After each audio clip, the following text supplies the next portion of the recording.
زینب کے دونوں بیٹے اے جان پامال ہو رہی تھی قاسم کی لاش رن میں پامال ہو رہی تھی قاسم کی لاش رن میں عباس اور سرور چنتے تھے ان کے ٹکڑے اے جان بازو بندے یہیں پر پہلے پغر حرم کے اذن بغا نہ پایا پانی بلا نہ پائے اے جان پانی پلانے لائے ایک مہلکا کو سرور کی ازبغ حرملا نے تیرے ستم لگا کے گردن چھلی پسر کی بازو چھپا پدر کا دونوں تڑپ تڑپ کے پیاسے جہاں سے گزرے اے جان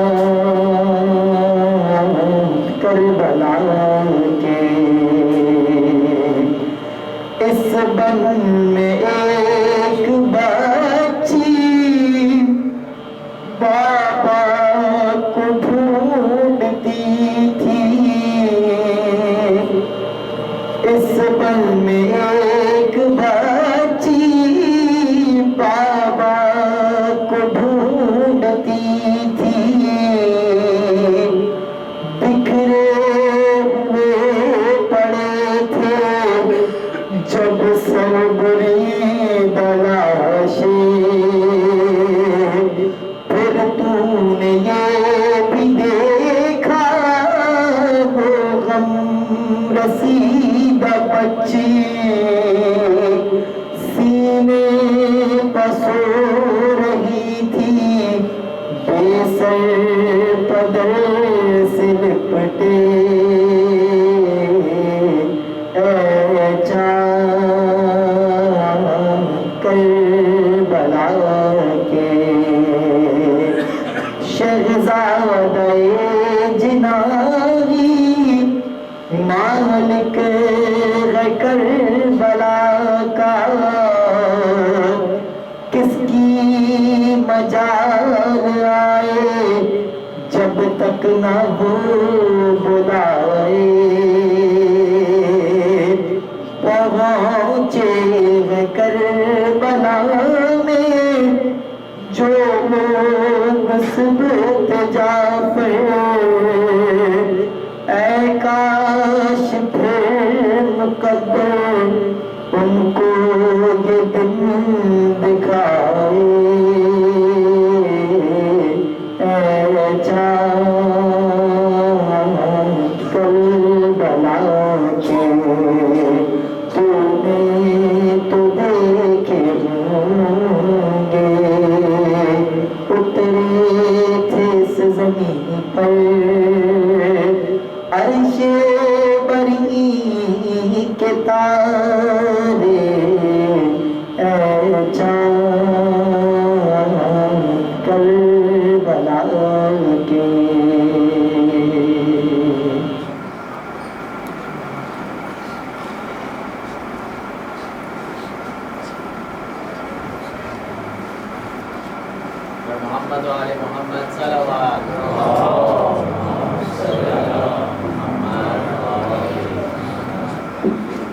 مہدی کا صلوات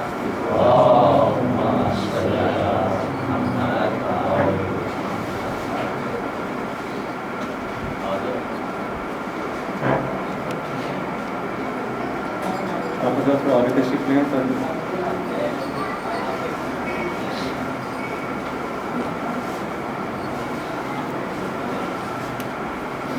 اعوذ باللہ من الشیطان الرجیم. بسم اللہ الرحمن الرحیم. الحمد للہ رب العالمین. الحمد للہ الذی ہدانا لہذا وما كنا لنہتدی لولا ان ہدانا اللہ. ثم الصلاة والسلام علی اشرف الانبیاء والمرسلین سیدنا و مولانا ابی القاسم محمد وعلى آل بیتہ الطیبین الطاہرین المعصومین المنتجبین سیما بقیۃ اللہ فی الارضین ارواحنا فداک وعجل اللہ تعالی فرجہ الشریف. اما بعد فقد قال اللہ سبحانہ وتعالی فی کتابہ الحکیم. اعوذ باللہ من الشیطان الرجیم. بسم اللہ الرحمن الرحیم.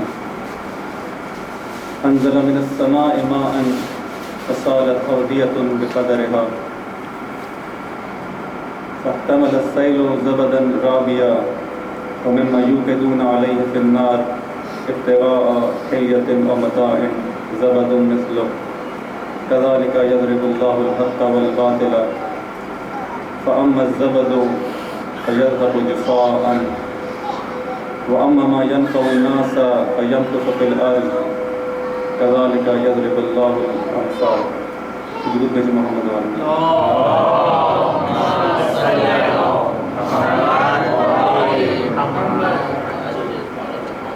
سورہ رات کی 70ویں آیت کا تلاوت کا شرف حاصل کیا. اس کا ترجمہ کچھ یوں ہے کہ خداوند متعال ارشاد فرماتا ہے کہ ہم نے آسمان سے پانی برسایا. انزل من السماء ماء فصالت أودية بقدرها. تو یہ مختلف ندیوں نالوں کی صورت میں اپنی اپنی ظرفیت کے مطابق یہ بہنے لگا. اسی طرح سے لوگ جو مختلف دھاتوں کو پگھلاتے ہیں تاکہ اس سے زیور آلات یا اپنے مقاصد کے لیے دوسری چیزیں بنائیں، تو اس پر جھاگ آ جاتا ہے. جس طرح سے اس پانی کے اوپر جب اس سیل کی صورت میں جاری ہوتا ہے اس پر جھاگ آ جاتا ہے. اس طرح خدا حق اور باطل کی مثال بیان کرتا ہے. لیکن وہ جو جھاگ ہے وہ خشک ہو جاتا ہے اور فنا ہو جاتا ہے. لیکن جو پانی ہے، جو چیز زمین میں رہ جاتا ہے اور ہمیشہ کے لیے باقی رہ جاتا ہے اور جس سے لوگ فائدہ حاصل کرتے ہیں. اور اس طرح خدا تمہارے لیے مثال بیان کرتا ہے. اس آیت کی روشنی میں کل آپ کی خدمت میں عرض کیا کہ حق اور باطل کے درمیان جو فرق ہے، حق اور باطل کی جو حقیقت ہے، اس آیت میں اس مثال کے ذریعے بہت اچھی طرح سے بیان کی گئی ہے.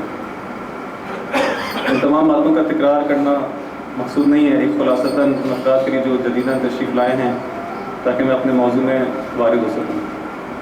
اس آیت سے ہم 3 بنیادی طور پہ نکات ہیں جو کہ استفادہ کر سکتے ہیں.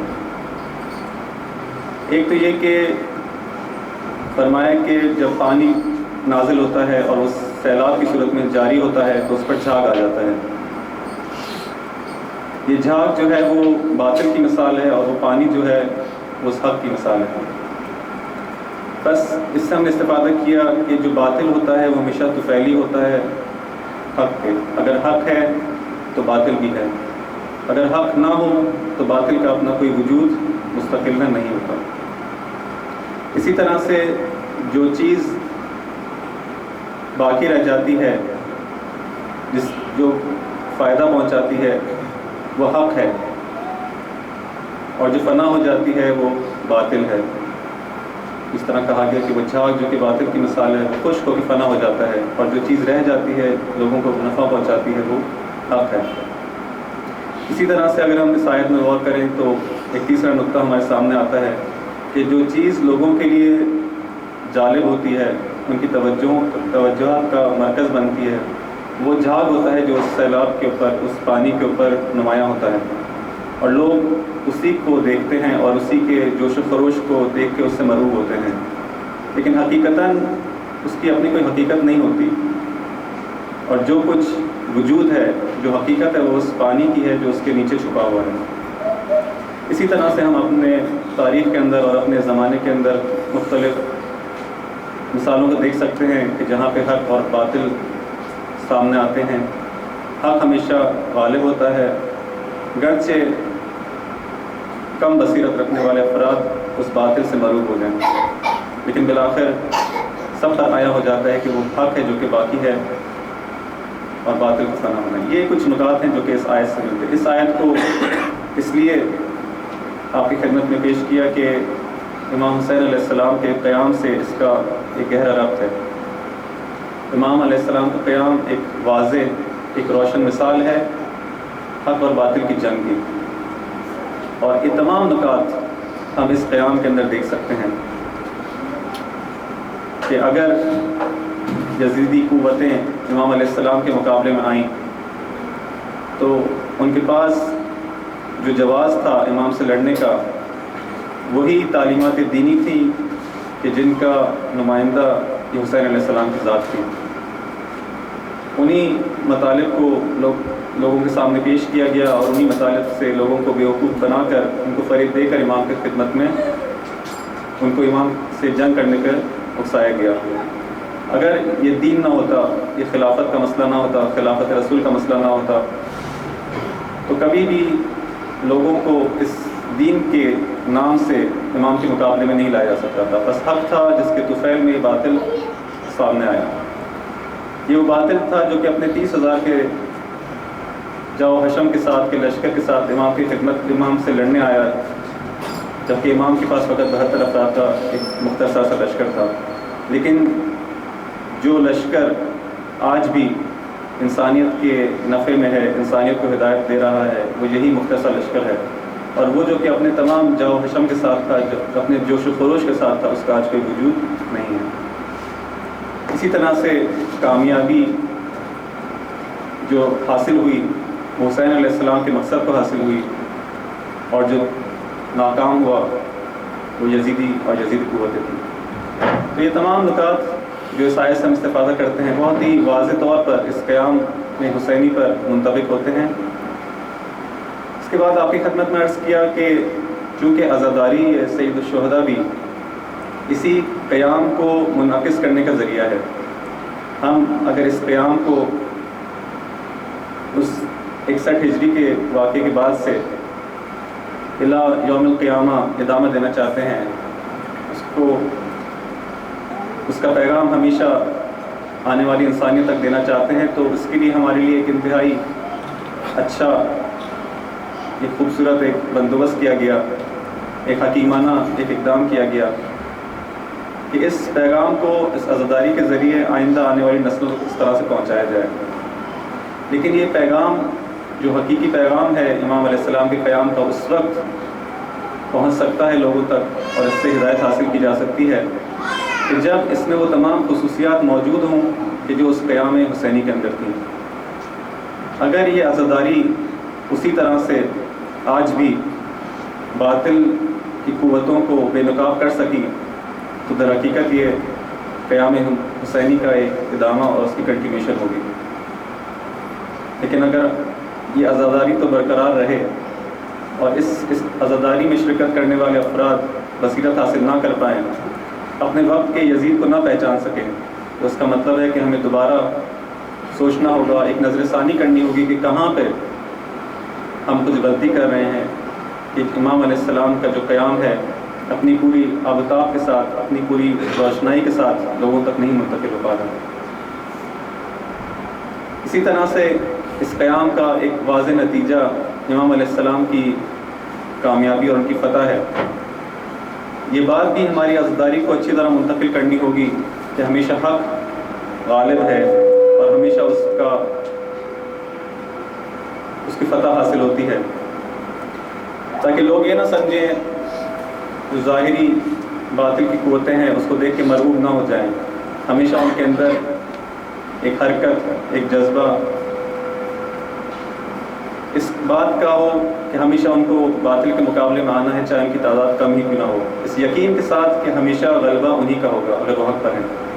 بس عزاداری کو اس طرح سے ہمارے درمیان رائج ہونا چاہیے۔ اگر اس کے اندر خدا نخواستہ کوئی خامیاں ہیں تو ہم سب کو مل کے کوشش کرنی ہوگی کہ اس کو دور کر سکیں۔